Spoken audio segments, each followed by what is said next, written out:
Kegiatan sosialisasi dihadiri RT RW dan Lurah sekecamatan Ciberem, Kota Sukabumi. Dalam kesempatan tersebut, politisi Demokrat ini mengajak untuk mengingat kembali tentang 4 pilar, yakni Pancasila, Undang-Undang Dasar 45, NKRI, dan Bhinneka Tunggal Ika.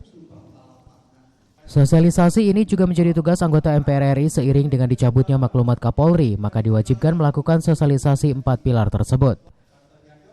Muras yang sempat menjadi wali kota Sukabumi periode 2013-2018 ini meminta peserta untuk mengamalkan 4 pilar tersebut dan memberikan informasi kepada masyarakat yang lain.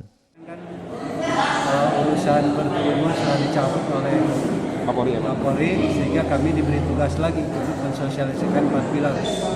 Nah, sekarang masanya yang saya ambil adalah para ketua RT dan ketua RW sekecamatan Ciberem, dengan maksud karena mereka adalah tokoh-tokoh masyarakat yang perlu memahami kembali, mengingat kembali tentang 4 pilar ini dan bisa memberikan informasi terhadap warganya tingkat RT dan Terkait dengan penundaan RUU haluan ideologi Pancasila, Muras sendiri setuju kalau itu ditolak dan tidak dibahas pemerintah maupun DPR RI.